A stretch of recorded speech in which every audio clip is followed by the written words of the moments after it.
Hello. I wanted to do, I guess, a series, something I can just do on the side of me fixing my old sketchbooks. So they're just not like piling up with nothing in them except a few old sketches. I don't know when I started this, but it's been a long time because I can see some old characters that are characters, OCs, just old ones that I never finished, never colored. Further to the end, they do look more put together, but really half of this, maybe more than half of this sketchbook isn't filled as you see here.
So everything you just watched, I redo because none of the colors were correct. I mean, I used correct colors, just not in the correct spot. As you see here, I did pull up the reference and I did have to go back and fix it. I am coloring the background here too because I am going to go over that and do something kind of like the bedroom.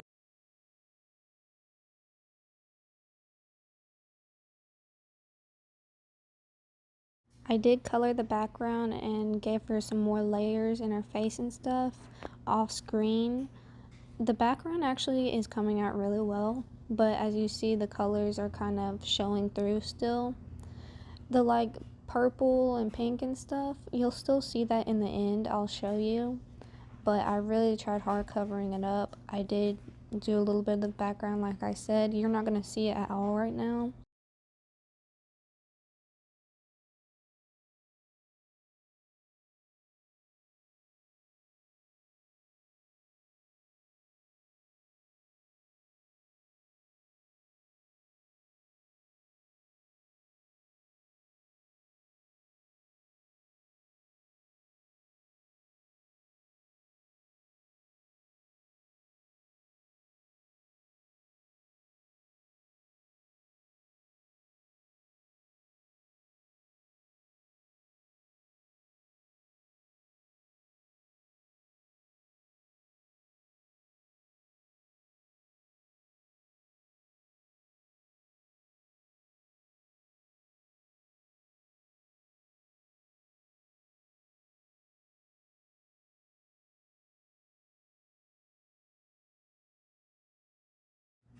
I do love the way she looks. I'm glad I was able to cover up that color with the whites.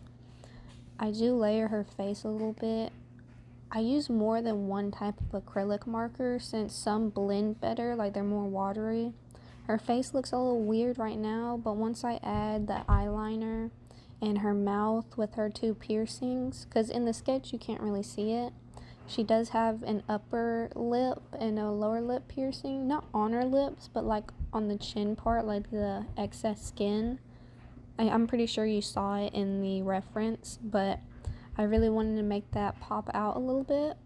She also does have a necklace in the reference, which you're not going to see me do right now, but I will do it like closer to the end because I am using blue instead of black. I just love the way her eyes look right here. It's my favorite part. Her face came out so well.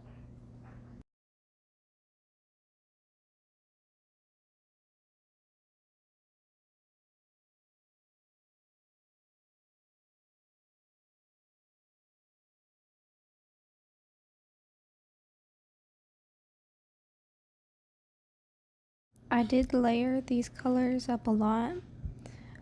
I didn't do as good layering the background and the socks. As you see here, it still kind of pokes through. But I think that's because some of the acrylic markers, even though I shook them, they're just not as good as the other ones I was using. So I did try my best to get everything covered up. In the end, it still looks pretty consistent. It's just some parts, if you look really hard, you can see the marker from before.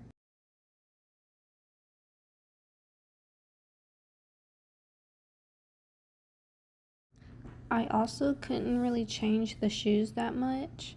I'm not really good at drawing shoes, but the legs were kind of a lot bigger than the whole body, especially with the socks. When I go over the background, I do try to kind of fix it. As you see here, I did the background. I did try, but as you see here, the socks, you can still see black lines to the left. I guess it'll add some shading, and as you do see, that blue and pink and the greens still shine really brightly through the marker. I did use a really good marker also, but this is where I decided to do the window. I also do the bookshelf and a little bit of the lights. I don't know what you would call them, just lights, the ball lights. I don't really care for the window too much. I just wanted to keep it simple. And then the bunny does look a little weird. I also did the ground that was in the picture. That was my favorite. I even added more stars in the wallpaper. And right here, you'll see it. I'm pointing right here at it, the colors that shone through. I think overall it came out good. I love her face. That's my favorite. I love the piercings in her eyes. It's just a whole vibe. Thank you so much for watching. Stay tuned for part 2 where I do the next page. Bye bye.